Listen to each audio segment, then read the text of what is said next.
Viva pessoal, bem-vindo ao Dopcast episódio 6 e hoje o nosso tema é Designer versus Programador. No nosso painel, como sempre, temos o grande Pascoal. Viva Pascoal! Viva! E para representar aqui os nossos convidados, para representar o design, temos aqui a Rita e os programadores, temos aqui o Luís, que é programador de front-end. Bem, se calhar vamos começar aqui por uma apresentação. Vamos começar pelas senhoras, Rita. Podes começar a apresentar-te, o que é que fazes? Sim, claro que sim. Olá, sou a Rita, sou designer numa entidade bancária, a minha formação é em design gráfico, entretanto especializei-me em UX e UI, que agora é todo um furor, não é? Toda a gente quer fazer tudo digital, tudo online, portanto tive que deixar o gráfico de lado e especializar mais no que é o UX e o UI. E é isto, basicamente. Ok, então vou já passar agora então aqui para o Luís. Pronto, eu sou o Luís Simões, sou programador já há algum tempo, também sou consultor externo numa empresa bancária também.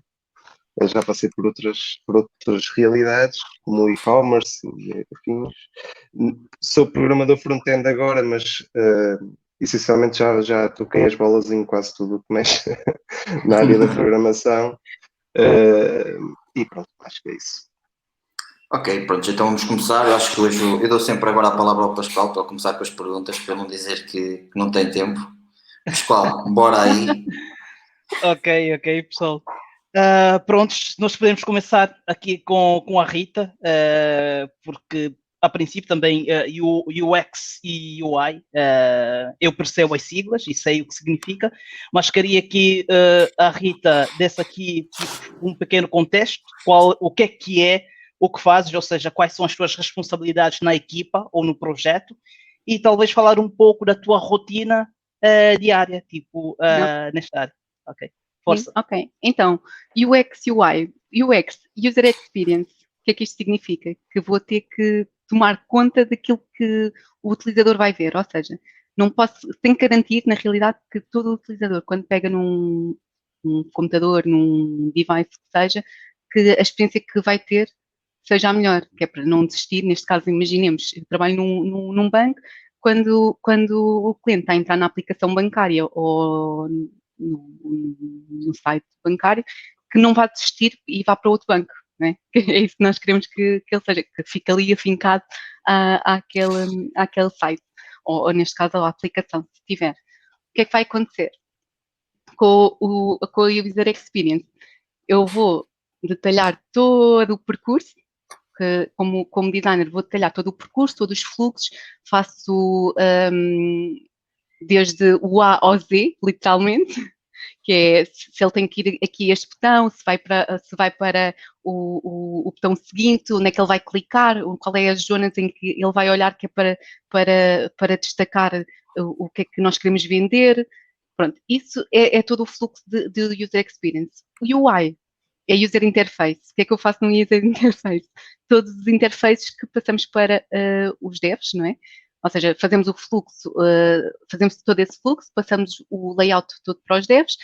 No UI, o que eu faço é botões, tipografia, faço cores, ou seja, especifico tudo aquilo que eu vou passar para o cliente, que é, se o site é roxo, vou garantir que há sempre uma leitura em todos os tons de roxo. Se for verde, tenho que garantir que os verdes ficam ok.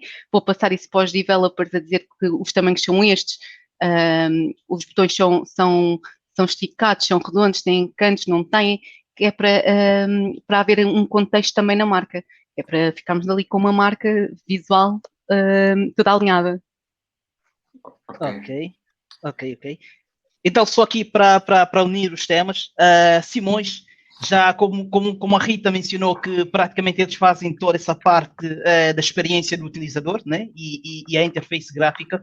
Simões, como é que posso dizer, não sei se é o termo correto para dizer, a maquete que a Rita fornece, ou seja, como é que interpretam isso? Será que simplesmente recebem a interface gráfica, né, os requisitos todos que a equipa da Rita, nesse caso a equipa de UI, UX, fez, ou seja, recebem e começam logo a desenvolver, ou ainda têm alguma coisa a criticar, algumas, sei lá, tipo, talvez pode ser que exista alguma coisa que não é possível fazer, eu sei que isso é impossível, temos de fazer sempre, mas como é que funciona isso? Ou seja, a recepção do que já vos foi entregue e a implementação, como é que funciona esse processo? Eu queria só reforçar aqui também, acho que o que está a dizer o Pascoal, eu queria também reforçar a dificuldade que sentes também para, posso-me dizer, eu consigo facilmente desenvolver, não tenho grandes dificuldades para o que me é pedido, ou então também falares aqui um bocado da tua experiência, o que é que tu sentes algumas dificuldades também para assim, para alguém também possa sentir essa dificuldade e que também se reveja um bocadinho do que tu vais dizer, só para complementar aqui a pergunta. Sim, bom, eu já trabalhei com diversos designers e como é natural, qualquer um deles tem as suas diferenças, não é? Já trabalhei com alguém que me mandou um mapa com um esquema do Sara Maquete, como o Pascoal estava a dizer, em que está tudo apontado com setas, por exemplo. Isso dificulta perceber, ou melhor, ir à procura dos tamanhos, como a Rita estava a dizer, se os botões são arredondados, qual é o tamanho do arredondamento. E quando essa primeira abordagem me foi dada, a complexidade de teres tudo no mesmo sítio, logo à amostra, desfoca-te um pouco. Isso é a primeira dificuldade e foi o primeiro impacto que eu tive a trabalhar com um designer diretamente. Também já trabalhei sem designer absolutamente nenhum, e isso, então aí não vale a pena mesmo. Acho que temos este clash, que não é bem um clash que está aqui, é um trabalho complementar um do outro, não é? do papel do designer e o papel do programador. Nunca deve ser visto como um confronto, mas sim como uma reunião de ideias e basicamente essa reunião de ideias faz com que o trabalho seja mais útil e quem sai a ganhar é o utilizador das aplicações. Não é? Depois já trabalhei com maquetes interativas, que para mim é sempre a melhor forma de perceber. Se tivesse que recomendar enquanto programador a um designer, se pudesse recomendar a um designer a forma como gostava que o meu trabalho chegasse a mim, seria sempre dessa perspectiva, que é ter uma maquete, mas uma maquete que eu possa interagir com ela. Isso poupa no trabalho e o descarga emocional que é dado de ter que estar sempre a ir chegar às pessoas, fazer perguntas. As pessoas normalmente são sempre receptivas a responder, mas evita esse tipo de pergunta-resposta que às vezes podia ser facilitado se fosse desta forma que eu estou a dizer. Mas normalmente, para responder diretamente à tua pergunta, Pascoal, a ideia é que o developer não apenas dê, pelo menos é a minha perspectiva, a minha opinião, apenas dê algum feedback de coisas técnicas que o designer não conhece naquele momento, ok? São por exemplo, o trabalho de designer de criação pode levar a decisões que tecnicamente são difíceis de aplicar e que a sua aplicação vai complicar a vida do utilizador em vez de a facilitar. Porque ele pode afetar a performance da aplicação, pode afetar a responsividade e a dificuldade e levar a que se estenda o projeto por determinada coisa que no âmbito da criação fazia sentido, mas ao chegar ao espectro global de quem trabalha a solução como um todo, é bom que o developer consiga levar essa ideia ao designer. Não vejo que o developer deva ser um crítico de design, porque ele não tem as capacidades para fazer isso, da mesma forma que o designer não tem as capacidades de opinar, ou melhor, à partida não terá, mas de opinar sobre qualidade de código que é produzido pelos developers. É esse mindset normalmente que eu tenho quando falo com pessoas que não são da minha área, ou seja, é responsabilidade deles, há uma decisão que é tomada pelos designers, eu tenho que a respeitar, mas se tecnicamente afetar o meu trabalho, para o dificultar, ou se eu vir que aquilo dificulta depois a interação do utilizador com a solução que eu vou por fim criar, ou vou fazer parte da criação, o meu trabalho é alertar para essa situação. Portanto, eu não digo que recebo um pacote e começo a trabalhar, mas eu limito-me ao mínimo indispensável para respeitar por completo ou tentar respeitar ao máximo a decisão de design que foi criada para a user experience do utilizador e a user interface. Sim, até porque para um design tudo é possível, não é? Por isso Exato, exatamente. Nós enquanto programadores, passamos às vezes dificuldades de pôr em prática esses designs, porque e aí também, desculpa, só acrescentar mais esta parte, que é há uma sensação de independência dos trabalhos que faz sentido em determinada altura, mas talvez em outras alturas passe a fazer sentido convergirem as ideias, que é para não ser o developer a trabalhar sozinho e o designer a trabalhar sozinho, porque isso depois vai levar a confusão quando o trabalho do designer estiver concluído, e depende do designer, mas pode ser levado, ou tendo em conta como chapa 5 e acabou, está carimbado a solução e agora o developer tem que se entender com a solução que está criada. Portanto, acho que é um trabalho e volto a reforçar que o designer e o developer têm o seu lugar independente, como é óbvio, mas acho que em determinada altura têm que começar a convergir as ideias para chegar a uma solução que tecnicamente e do ponto de vista de user experience faça sentido para o utilizador. Ok. E esta fase, ou seja, acontece, ou seja, é algo já premeditado, ou seja, tipo, acontece numa fase exata do projeto ou é de iniciativa, porque isso também depende das equipas, sim, como é que a organização está. Da empresa, sim. Não, eu diria, isto é a minha opinião, por acaso não acontece, ou não aconteceu, por exemplo, em nenhum dos sítios onde eu trabalhei aconteceu. Mas como não aconteceu, é uma dificuldade que eu reconheço que exista, não é? E eu acho que era uma vantagem, não sei se noutras empresas fazem, por exemplo, quem trabalha em Agile, os produtos são multifacetados, eu não sei se o designer que esteja dentro de uma equipa da Agile se tem esse feedback contínuo e o trabalho é mostrado aos developers e aos restantes membros da equipa para serem evoluídos a par e passo. Mas diria que não tem que ser algo rígido, mas acho que deveria ser de iniciativa pessoal. E quando assim depende muito do perfil de cada um, de se chegar à frente e requerer um trabalho conjunto ou então mantêm-se independentes. Depois isso vai de cada um. Ok. Eu, só aqui para complementar, eu já trabalhei, já estive a colaborar com uma startup e era assim que nós fazíamos, ou seja, o designer juntava-se não só com developers, mas como o product owner e outros stakeholders para alinharem a ideia, ou seja, pensavam em conjunto porque, imagina, temos uma feature em que temos de trabalhar para aquela feature e de repente aquilo que eu estou a pensar pode não ser tão óbvio para outra pessoa. Então, discutíamos ali as ideias, desenhávamos tudo em conjunto, não o layout final, não é? Desenhávamos nem que seja só uma wireframe, e assim o developer também já ficava com uma ideia do que é que iria ser implementado, ainda em feio, digamos assim, só mesmo em esboço, e depois sim é que partia para o layout final que seria dado então ao developer. Ok.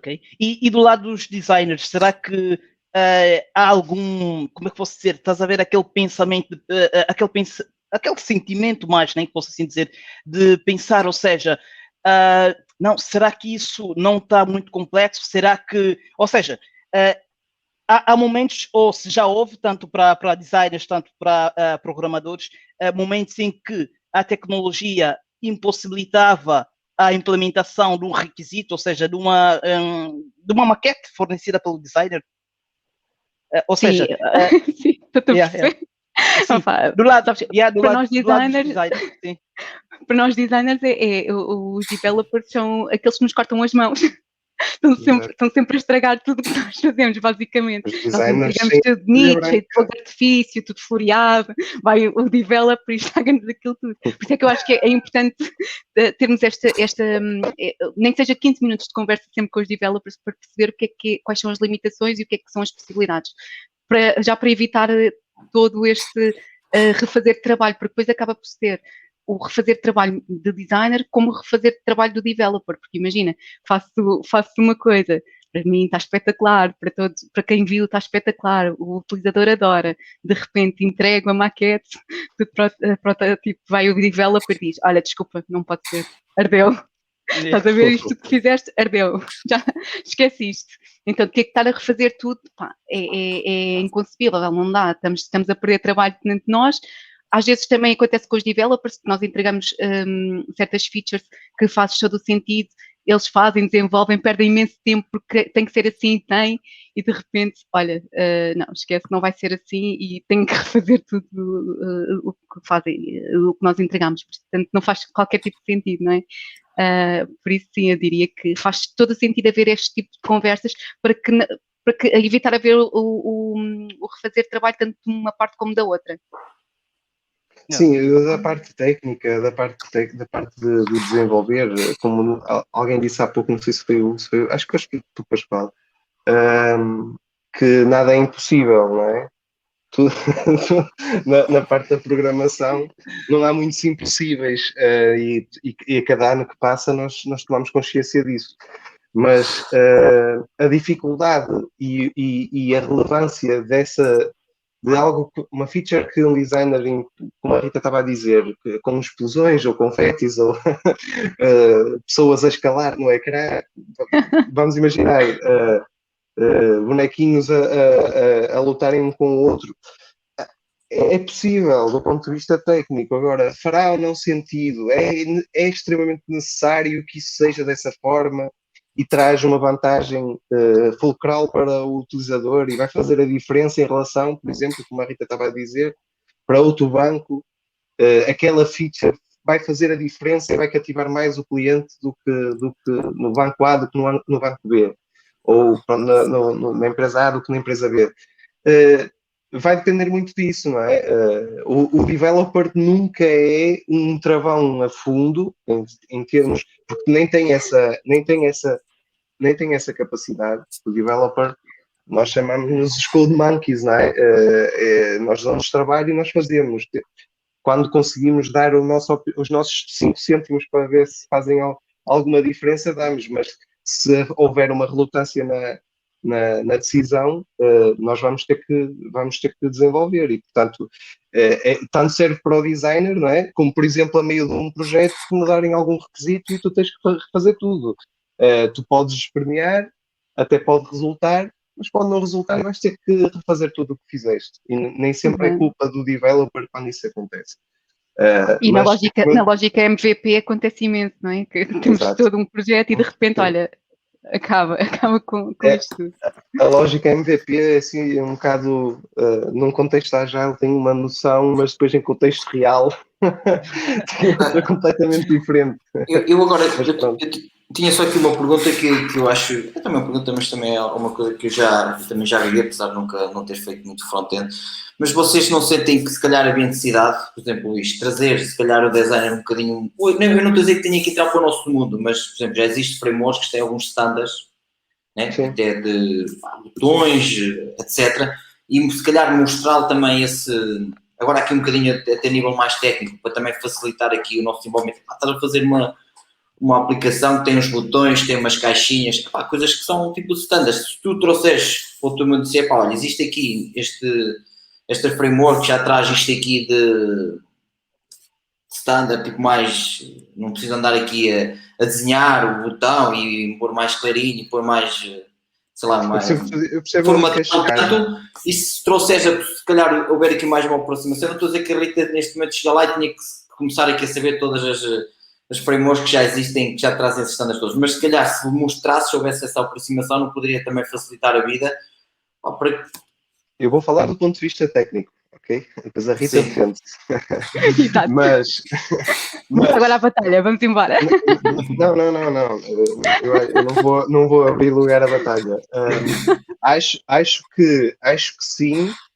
Acho que é um trabalho de pesquisa. Não é bem um trabalho de nós, enquanto developers, termos de introduzir esses conceitos das frameworks, por exemplo, que estabelecem standards de front-end design ou de mobile design, porque os próprios designers também procuram. Eventualmente podem não saber efetivamente onde procurar esses standards. E sim, mas isso parece mais uma questão de pesquisa, é mais um culto da própria área em que a pessoa trabalha, porque nós, enquanto developers, usufruímos das frameworks para facilitar e agilizar o nosso trabalho, não é? O designer, aquilo que vai fazer em relação à framework é perceber nem é da framework, é perceber os standards e que normalmente essas frameworks vão atrás desses standards ou elas próprias criam os standards. Eu não acho, muitas das vezes se diz que o designer, um puro web designer é alguém que chega ao developer e entrega, por exemplo, um sistema de design, um design system completo, com componentes, com cores, esquemas de cores, temas, e que basicamente o developer concentra-se na parte de front-end, mas a parte mesmo técnica de front-end, seja ligar esses componentes, ir buscar a lógica de negócio, buscar os serviços. Eu não sei se temos que ir por aí. Eu acho que isso é uma ideia muito difícil de encontrar.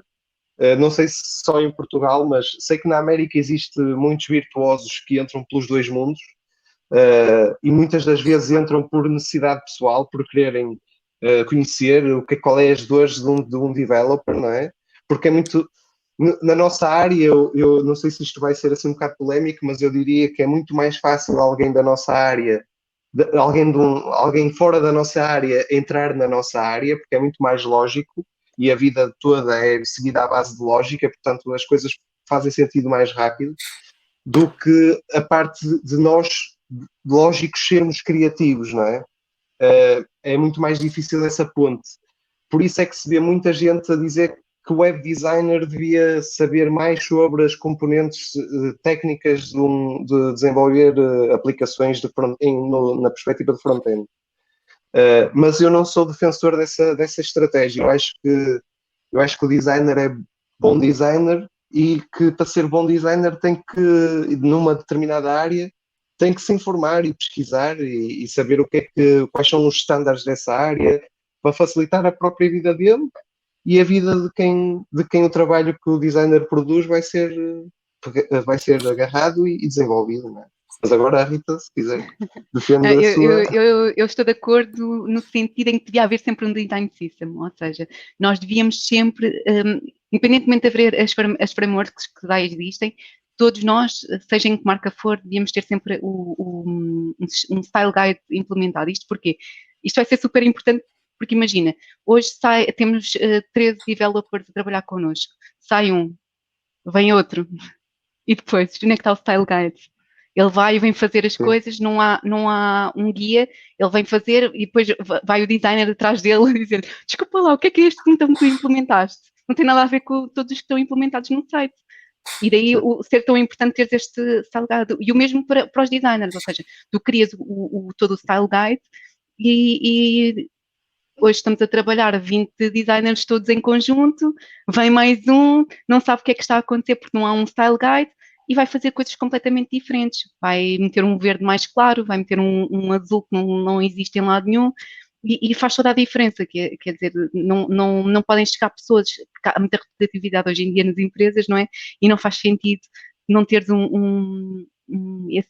essa biblioteca, não é? Onde alguém se possa guiar tanto designers como developers, ou seja, aqui acaba por ser um dia para todos.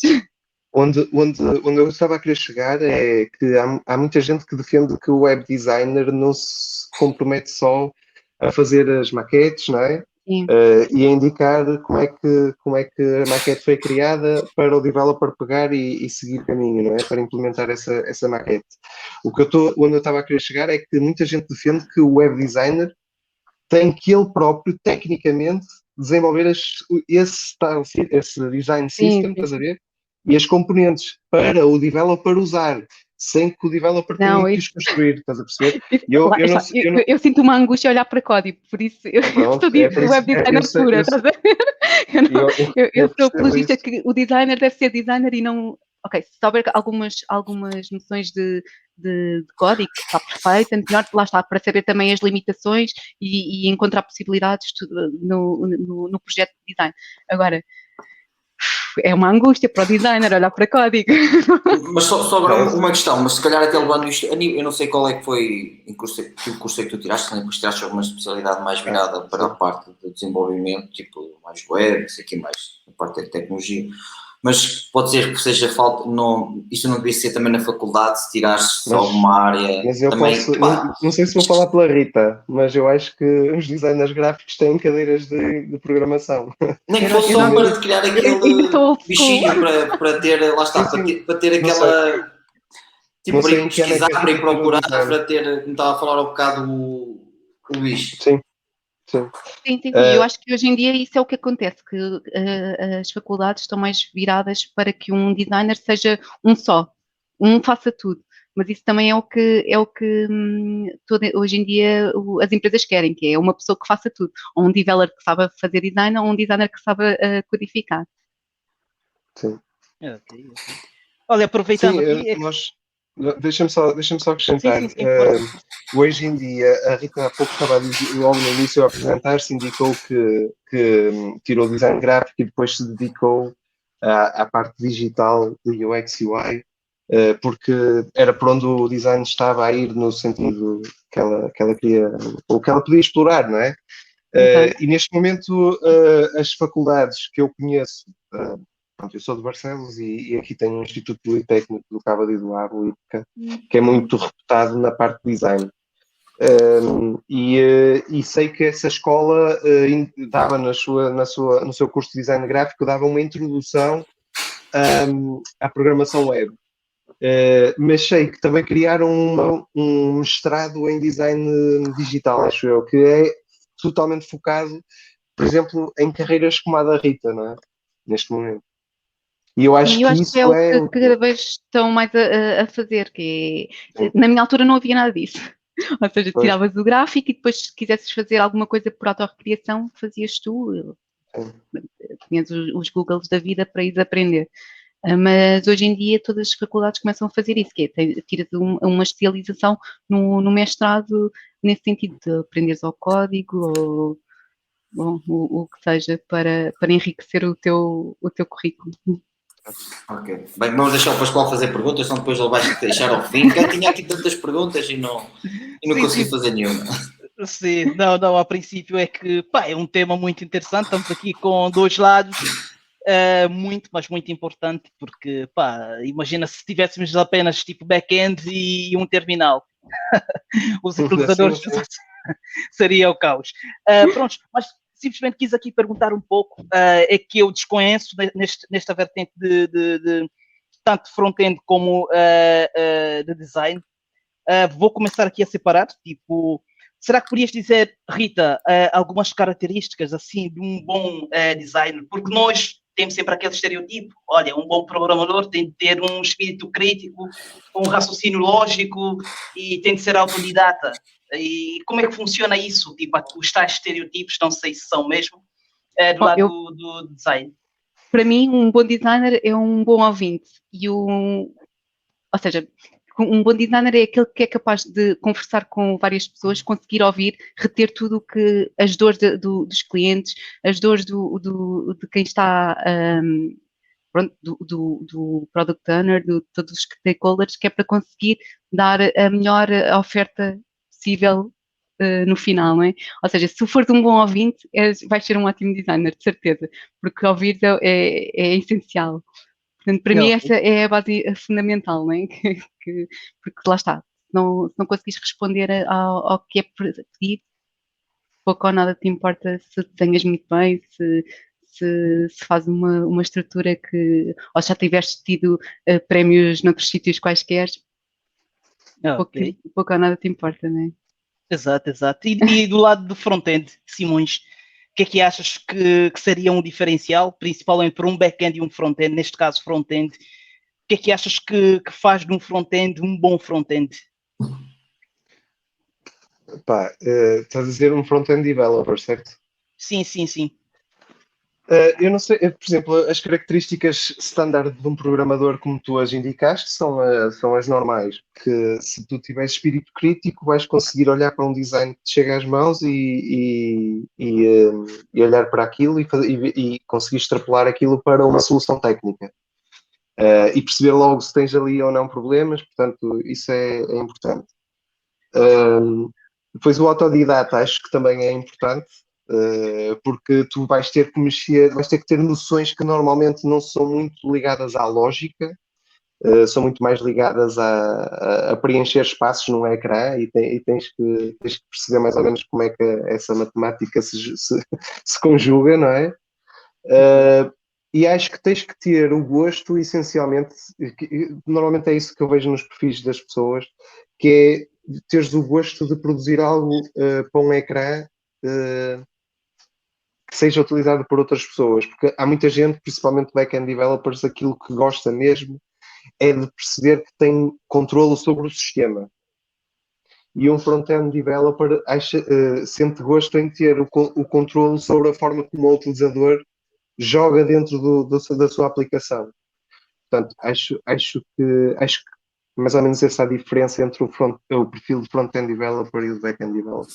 Pois há aquele que joga em todos os campos e gosta de ter o controle absoluto sobre a solução, que é o full stack, mas são perfis que ser full stack developer é muito difícil de encontrar, porque há sempre muito mais paixão por um lado, por uma vertente ou pelo outro.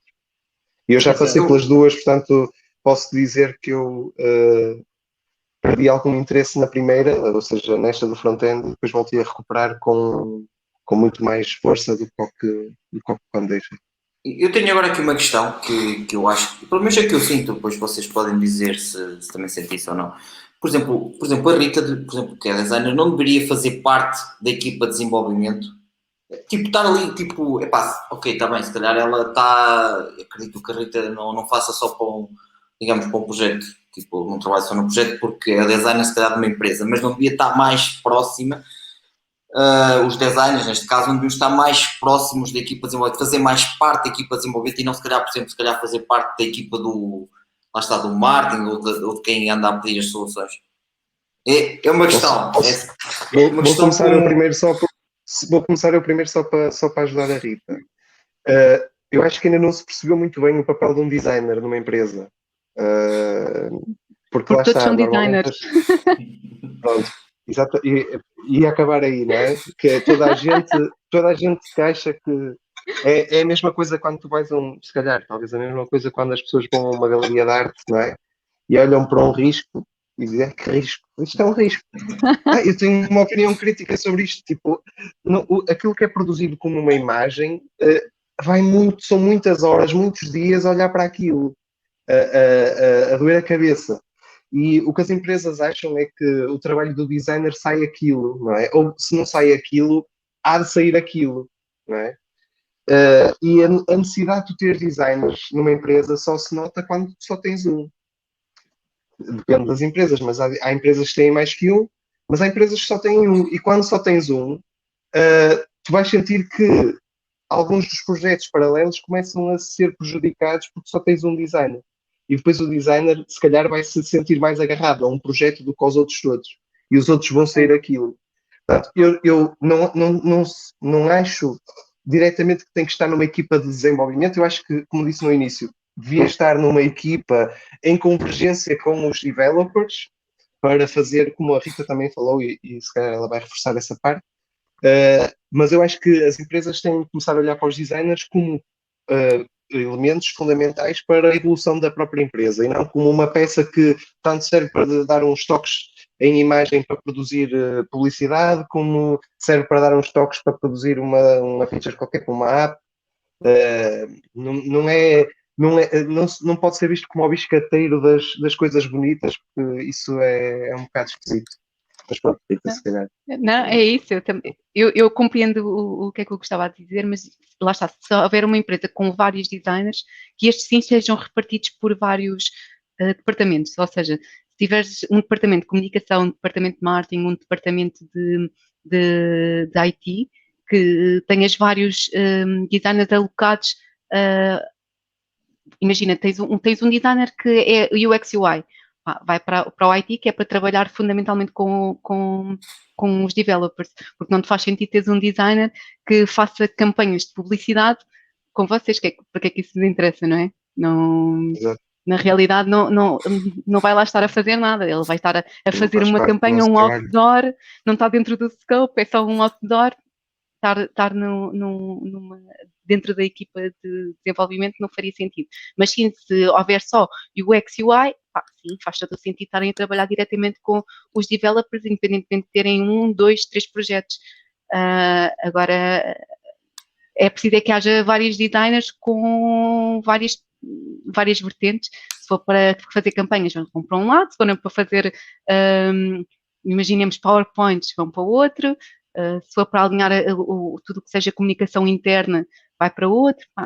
Aí sim faria sentido uma divisão. Mas esta é a minha opinião. Lá está. Eu acho mesmo que a razão para que isso não aconteça com mais frequência é porque ainda não se percebeu bem Exato. as empresas e os Sim. decisores ainda não perceberam a importância dos designers nas empresas. Sim. E até porque são de as vital pessoas são importância, muito não é? críticas, não é? E qualquer pessoa sabe dizer, não gosto disto, quero isto assim. Exato. E é fácil, porque o papel do designer acaba por ser muito exposto para toda a gente para criticar, não é? Ou seja, nós é que somos o saco de porrada de toda a gente, não é propriamente o developer. O developer acaba por fazer aquilo que nós depois já temos lá tanta porrada. Eu acho que é como aos médicos, sabes? Acho que é como aos médicos, toda a gente acha que se tem um problema, sabe logo qual é a causa do problema de saúde que está a ter, não é? Tu olhas tu olhas para algo que é produzido por um designer e eu também fazia aquilo. Exato. Então, Exato, tal e qual. fazes? Não é assim que funciona. É um bocadinho muito desprezado, sim. Eu recordo-me de trabalhar noutra empresa em que disseram que, ou melhor, quando eu me candidatei à empresa, disseram-me assim, não, afinal nós não precisamos de designer porque o nosso enfermeiro, era a saúde, o nosso enfermeiro faz os nossos panfletos. E eu, Jesus, o que é que está aqui a acontecer? Ou seja, como dá um toquezinho no Word e mete lá aquelas frases, para eles estava ok. Mas até que ponto é que é importante? Sim, claro, todas as pessoas iam receber aqueles panfletos e iam ler, mas até que ponto é que ia passar a mensagem? É essa a dificuldade que as pessoas têm, que é reconhecer a importância do papel, de pensar como é que vais produzir algo que comunique com eficácia para chegar a alguém, não é? Não basta escrever num papel. Tal e qual.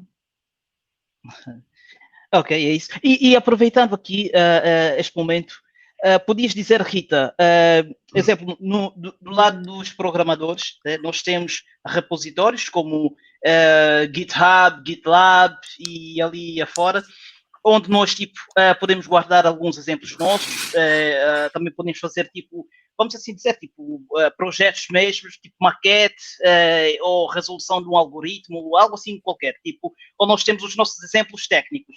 Como é que isso funciona do lado dos designers? Tem alguma plataforma conhecida que possa aqui mencionar? Sim, o que nós utilizamos e o que é mais utilizado hoje em dia é o Sketch e o Figma. Acho que o Figma agora, eu não trabalho com Figma, trabalho com Sketch, e o Figma é que está agora a dar um grande boom porque consegue ser colaborativo mesmo com os próprios developers. O que nós fazemos em design é utilizamos o Sketch e o InVision para poder partilhar as coisas com os developers. O InVision vai facilitar muito aqui a vida, tanto para designers como para stakeholders, como para developers, porque qualquer pessoa consegue ver as maquetes, lá está com maquetes dinâmicas, consegue testar logo o produto sem ainda estar desenvolvido pelos developers. Os developers conseguem ir fazer o inspect para ter logo acesso aos CSS e o que seja, ou seja, há aqui estas ferramentas que vieram-nos facilitar muito a vida, a comunicação lá está entre designer e developer também. porque havia aqui também, lá está, o Luís começou aqui o podcast com o estigma de ter entrado, a ter trabalhado com um designer que fazia-lhe setinhas com tudo. Com estas ferramentas, hoje em dia, não precisamos ter essas setinhas, não é? Faz um inspect e fica logo tudo resolvido. Ou seja, o que nós trabalhamos mesmo é com estas duas ferramentas, que é o mais fácil e é o que é mais falado. Ok. E Luís, já tiveste algum contacto? Como é que é do teu lado de developer? Já recebendo os requisitos da maquete? Como é que faz, exemplo, deixar um comentário? Porque no nosso caso, né, nós temos o código no GitHub e o resto. Como é que faz ou seja, como é que estabelece essa comunicação com os designers? Em termos mesmo de ferramentas que estamos aqui a falar. Pronto, as ferramentas, eu acho que o InVision, como a Rita estava a indicar, acho que dá para ter essa espécie de diálogo direto no próprio design, deixando comentários e perguntas e respostas ou observações. Não tenho prática nisso, sei que existe, mas acho que, por exemplo, a Adobe XD, que também é agora uma mais recente da Adobe, acho que finalmente acertou na ferramenta. Eles tentaram, ao longo de 10 anos, tentar criar uma ferramenta para competir nesta área e não estavam a conseguir e finalmente criaram Luís, desculpa, estás-me a ouvir? Estou. Vocês também estão a ver que está problemas aqui na... Não estão a ver problemas, é que eu estou com... Vejo as vossas imagens paradas, está tranquilo. Está tudo tranquilo. Está tudo tranquilo. Ok, então deve ser só do meu computador, vou só entrar e sair. Já bem, mas continuem a falar, não se preocupem com isto. Okay. Às vezes temos aqui estes problemas de comunicação, mas desculpem lá, podes continuar. Não há problema. Pronto, então, mas eu estava a dizer que finalmente a Adobe teve uma ferramenta que basicamente cria a simbiose entre todas, era o que faltava, não é? Acho que a maior parte dos designers estão habituados a trabalhar com a Adobe e era uma ferramenta que lhes faltava para ser familiar. Mas sim, eu acho que para além destas, da parte técnica do designer e de partilha com os developers, depois também tens outras onde, por exemplo, o GitHub é um portal onde tu vais pondo lá tudo, não é? Os trabalhos pessoais, etc. Tu no InVision podes partilhar trabalhos pessoais com alguém, mas tens que lhe indicar, olha, o meu trabalho está aqui. No GitHub não, tu tens um perfil, mas os designers acho que também têm outras plataformas onde possam mostrar o seu trabalho pessoal, não é? Eu não sei se tu usas, eu mas não conheço acho que é o Dribble e acho que também... Sim, tens o Dribble, o Pinterest e o Behance. Behance, sim. Onde normalmente os designers colocam... Mas aí é mais partilhas de portfólio e... Sim, mas acho que era aí que o Pascoal também queria chegar um pouco. Era aí, desculpa, eu tinha percebido que era colaborativo. É os dois mundos, é o completo, é o trabalho compartilhado com outros e o teu pessoal, que o GitHub permite isso pessoal, não conheço o GitHub. Sim, sei que é o normal. pessoal tens os Behances da vida, tens os Dribble, o Pinterest, onde partilhas todos os designs que deixam de partilhar, não é? Porque às vezes estás a criar o teu portfólio e não podes partilhar. Tens ali aquela zona que tu fizeste, mas a marca pertence. Bom, é ali todo um drama. Mas, pronto, em termos de colaboração, sim, o InVision e o Sketch. Ok. E é uma questão que sempre, já mencionamos em alguns vídeos, pelo menos do nosso lado, isso implica também em termos de progressão de carreira, que é como é que é o career path de um designer e, claro, depois também de um programador front-end. Querias aqui nos dizer como é que está a dividir, por exemplo, no nosso caso, temos a tal divisão de um júnior, depois temos um middle, se podemos assim dizer, mas depois temos ainda um senior, team lead, tech lead, arquitetos, e ali seguimos. Como é que isso funciona do lado do design? Como é que distinguem um novato com um mais experiente? Será que tem algumas denominações assim já claras? Eu do que sei que existe o júnior, tens o sénior, também como existe para ti, e depois de repente tens o diretor criativo, que é aquele que manda fazer, na realidade. Ok. Que é o que está lá no topo, não é? Que diz, olha, o que eu queria mesmo era aqui um boneco a fazer o moonwalk, e não sei o quê. Designer vais fazer e diz ao programador, olha, derrasca-te, é isto que o diretor criativo quer. Ok, Mas sim, ok. basicamente estás dividido assim, o topo dos topos é seres diretor criativo, que é onde todos queremos chegar, né? Que é o comandar as tropas, O digamos assim, manda-chuva. tal e qual, tal e qual. Sim. Sim, porque aquilo que eu tenho, que eu sinto é que o designer gosta sempre de ter controle sobre a situação. Exato, exato. Exato. Pronto, então o diretor criativo é É, basicamente o ex-libris da profissão, é chegar ao sítio onde que sempre quis estar. exato, tal e qual, é isso mesmo. Mas E do lado. Sim. do lado do nosso, do lado do IT, né, dos devs, pronto, tens o que já disseste, tens o júnior, o mid-level é muito usado em front-end,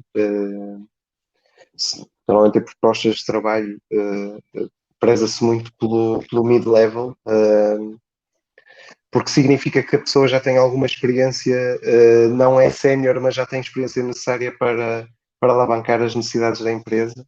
Tens o senior e depois tens os principals, não é? Que não é o topo da carreira, porque eu acho que na área de dev é muito de nome o teu papel numa empresa.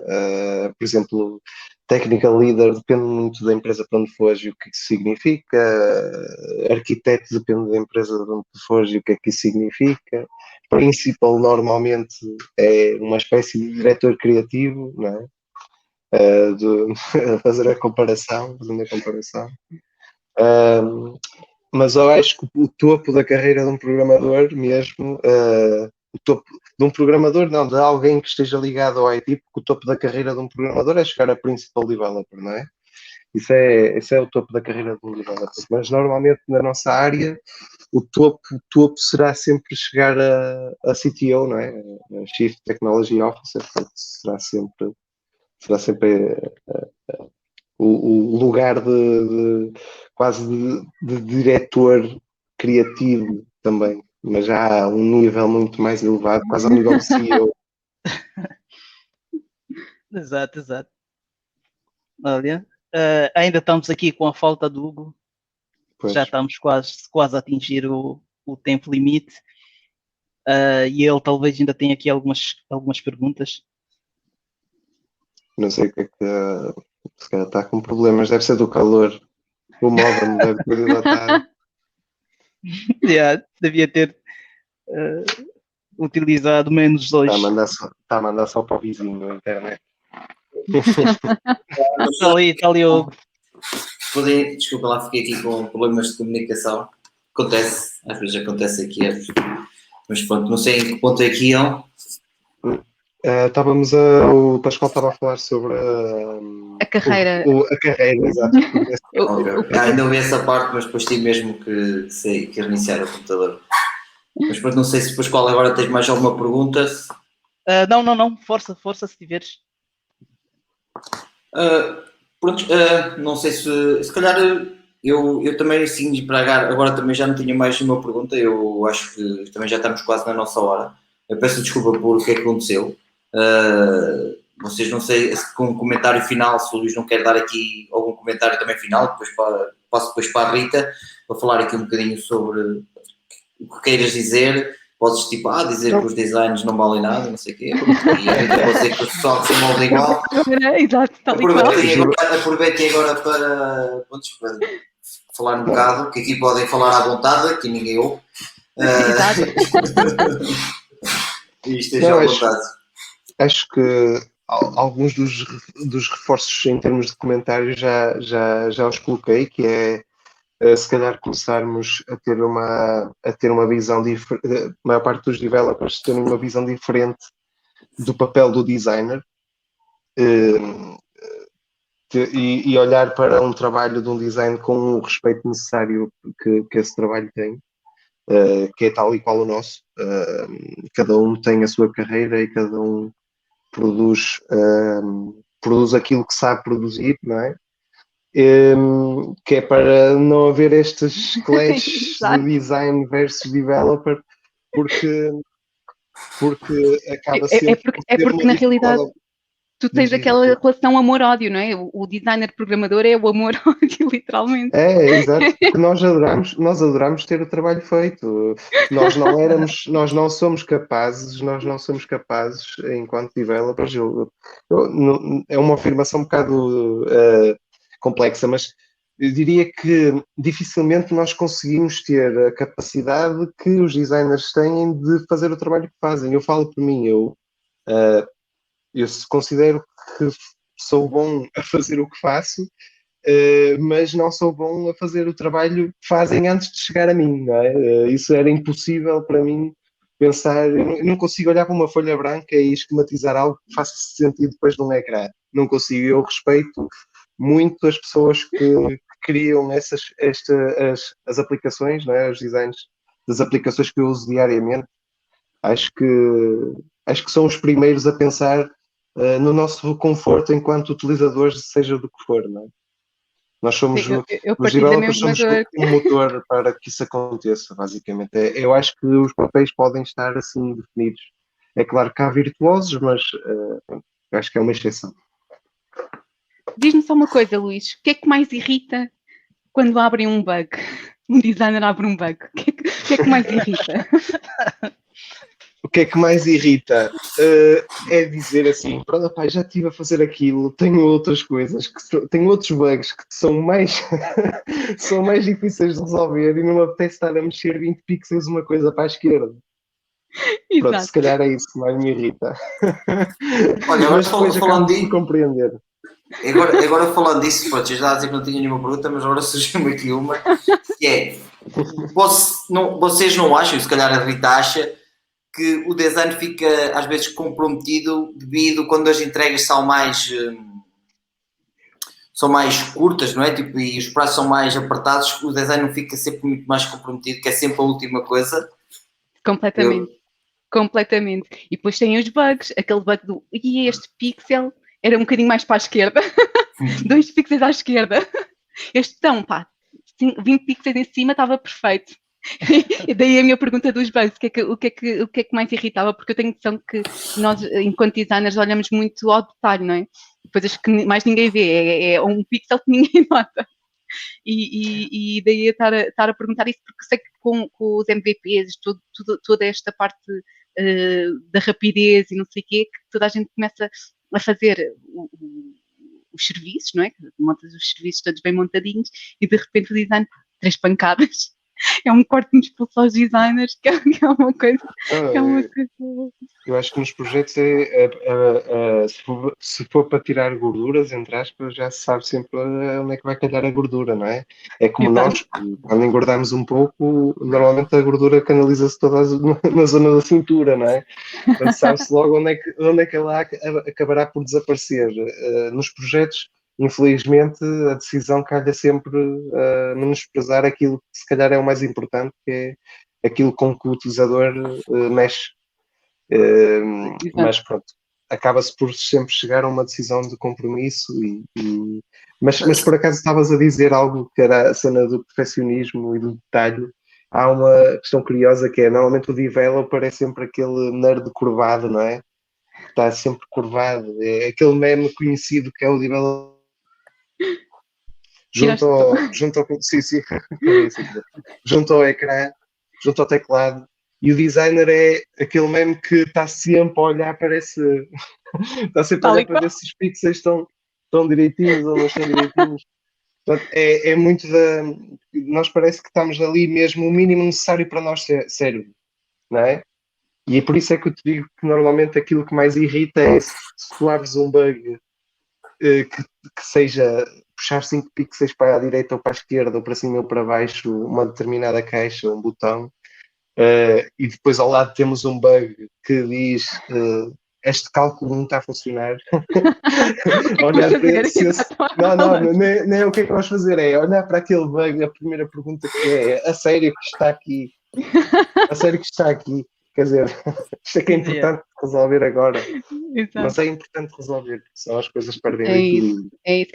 Não tanto em pixels, porque hoje em dia, Sim, eu estou lá a está, exagerar. com as ferramentas que existem, lá está, vocês conseguem ler os pixels e etc. Mas, por exemplo, há aquelas partes de, às vezes uma cor não está certa e isso pode alterar todo o contraste, a legibilidade ardeu, e há pessoas que não têm esse tipo de sensibilidade, não é? Que é, opa, olha, isto não está a bold, e houve um branco que é, olha, esta frase não está a bold. Pá, isso pode comprometer todo a user experience, mesmo sem ninguém saber, para quem não percebe, pode não estar a perceber que o bold ali faz toda a diferença, não é? E nós abrimos o bug, olha, não, esta frase não está a bold, e o pessoal, aí, fogo, outra vez o designer, outra vez com as suas coisas. Mas, uma das coisas, se calhar um comentário, se calhar aquilo que mais dificulta depois a relação entre o developer e o designer é muito o ego, seja de uma parte, seja da outra. Normalmente depende do lado da minha adversária. Não é? Não, depende do lado da adversária. Mas é muito difícil gerir às vezes essa relação e o agarrar ao produto que tem uma identidade própria, não é? E às vezes isso acaba por dificultar as relações entre os dois departamentos, mas entre esse bug dos pixels e o ego, pronto, se calhar o que mais irrita é mesmo os 5 pixels. Exato. Ok, eu até agora ainda me surgiu outra pergunta, que é o bocado que eu saí, perdi aqui um bocado a linha. E se calhar esta é para a Rita. Ok, agora estava aqui a falar desses bugs que são abertos e às vezes da experiência do utilizador. Há alguma forma, ou pelo menos eu não sei, ou isso não é contabilizado a nível de, sei lá, por exemplo, a nível de benefício, não é? De custo em si. Ok, havendo um comprometimento do design, nunca existe nenhum, sei lá, não existe um estudo, aqui não é nunca calculado nenhuma métrica, ok, nós não fizemos isto, isso pode comprometer a X benefício. Se calhar isso não existe nas empresas, mas faria sentido tu consegues isso? controlar isso, tu consegues fazer isso se fizeres os A/B testings, não é? Lá está, se tiveres duas páginas, só para tentares perceber qual é a importância daquela, imagina, tens um botão verde e queres trocá-lo para vermelho para ver se chama a atenção, podes fazer sempre um A/B testing para ver se realmente, qual é o impacto que isso tem. Agora, dizeres que, ok, esta frase está a bold, mas pá, não conseguimos meter isto a bold porque não houve tempo, o que seja, pois não vais conseguir nunca perceber se havia algum impacto nisso que não foi implementado porque não tens forma de testar. Com a A/B testing, sim, consegues sempre controlar essa situação. Metes uma página, metes a outra página, depois tens sempre a forma de analisar o que é que está a gerar melhores resultados, não é? Por exemplo, falando onde trabalho num banco, não é? Que o teres um A/B testing é muito importante na taxa de conversão, em que, se imagina, tens um formulário em que um botão está a verde e no outro está a vermelho, se o vermelho chamar mais a atenção, é o vermelho que vamos manter para que haja mais conversão. Pode não ser o mais bonito, pode não ser, podes olhar para a página e podes dizer assim, epá, botão vermelho, que horror, que é isto, o que é que está aqui a acontecer? E de repente, não, é isto que está a gerar a melhor taxa de conversão, portanto é isto que vamos meter, não é? E só com esse A/B testing é que tu consegues fazer essa medição, digamos assim. Ok. Pois, a minha questão era mais porque era mais a nível de, ok, quando se compromete dizendo vamos fazer isto, normalmente também nunca existe, lá está, não existe depois a outra face que é, ok, e se a gente tivesse feito melhor isto, o que é que poderia trazer mais de lucro, ou o que é que isto poderia trazer mais de benefício, né? Também não existe se calhar essa face. Não consegues controlar isso, porque lá está, se não tens forma de testar, porque aquilo que para mim pode ser óbvio, e eu posso dizer assim, não, isto aqui é que vai converter e temos que fazer isto. E depois acabamos por não fazer. Pode pode até ser aquilo que eu tinha pensado, pode ser ridículo, pode não fazer sentido nenhum. Ou seja, eu ter pensado que aquilo é que faria sentido para fazer uma taxa de conversão de angariarmos mais clientes e não fazer sentido nenhum, mesmo sem aquilo, sem aquela feature, estarmos a angariar clientes, porque lá está, não temos forma de medir, só medindo com os A/B testings é que conseguimos testar alguma coisa, lá está. E daí ser importante termos sempre estes A/B testings implementados, seja onde for, e nas startups fazes muito também esses A/B testings, que é para perceberes, lá está, é a tentativa e erro, porque a minha realidade, eu posso dizer, olha, não, se este botão tiver a bold, com a frase a bold, sim senhor, isto é que vai funcionar. E depois, na realidade, fiz um A/B testing que aquilo não está a bold, tem só um outline ou uma shadow ou o que seja, e de repente foi aquilo que chamou mais a atenção. Ou seja, a minha teoria vai por água abaixo. Ou seja, eu tinha duas teorias, que era a versão A e a versão B, mas na realidade a minha segunda teoria, que era aquela que eu mais desvalorizava, era aquela que funcionava mais. Ok. Ou seja, então isso também resume-se a tipo um caso de teste de usability, né? Sim. Okay, estamos sempre... Eu acho que não é bem só de usabilidade, é mesmo, por exemplo, tu trocares um botão de verde para vermelho não tem nada a ver com usabilidade, é mesmo o caso de chamar a atenção, por exemplo, carregar naquele botão. Ok. Eu já vi uma conferência em que foi lá, era sobre o Booking. O Booking tinha feito um developer do Booking tinha feito uma conferência em que falava sobre A/B testing e a diferença que foi o primeiro formulário. Eles fizeram um teste de mudança do primeiro formulário de pesquisa de hospedagem, não é? E esse primeiro formulário foi dado a X pessoas de forma aleatória, ninguém sabia que estava sobre teste, porque sei que é o âmbito do A/B testing, tem que ser esse. E efetivamente eles, com uma alternativa mais simples de formulário, conseguiram ter muito mais conversões, como a Rita estava a dizer, a palavra é essa, conversões de pessoas para reservarem ou seguirem as reservas no Booking em vez de saírem de lá. Porque nem sempre o mais floreado é o que é mais apreciado, ou seja, less is more, não é? Exato. Basta ver a evolução dos sites dita muito o que isso é totalmente verdade, não é? Cada vez mais os sites são muito mais simples de interagir, as coisas fazem muito mais sentido, são muito mais apelativas, o teu foco está determinado para um determinado sítio, não tens que andar à procura. Se tu te lembras como é que era, ainda há pouco um amigo meu partilhou comigo uma página que é como é que eram os maiores sites do mundo há 10 anos atrás. Terríveis. Eles até faziam sentido hoje em dia, só que de ver esses sites e vê-los agora é uma diferença abismal mesmo, de capacidade de focar a pessoa que entra naquela plataforma, dela saber o que é que procura, não é? Que acho que é isso o papel dos A/B testing também, que é ajudar nessas decisões. Sim, tal e qual. Ok.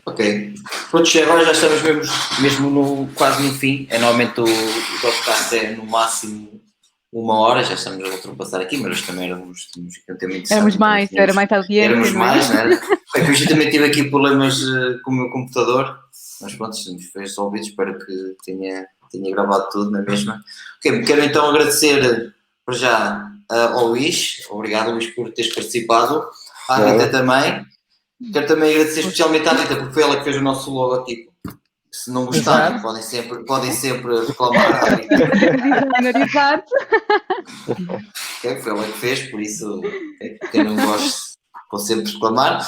E iremos também nos encontrar mais para a frente, iremos ter outros temas em que podemos só falar, se calhar só de design, e de falar aqui de outro tema, e depois se calhar também falar um bocadinho mais de programação. Estivemos aqui se calhar um tema um bocadinho mais técnico, normalmente os temas que tivemos anteriores foram um bocadinho mais gerais, mas também é sempre bom trazer aqui um bocadinho mais a parte mais técnica, o trabalho mais do dia-a-dia e os problemas que acontecem.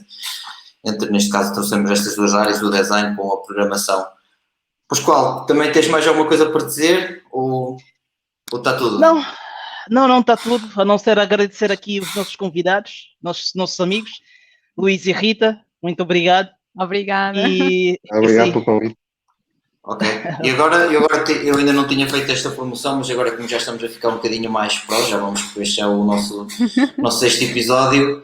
Quero agradecer às pessoas que já viram os episódios anteriores e que vão ver este e que partilhem com os colegas, se gostarem, e que metam like e que nos ajuda imenso na partilha e na divulgação do nosso podcast. E olha, muito obrigado e então até à próxima. Até a próxima. Obrigada.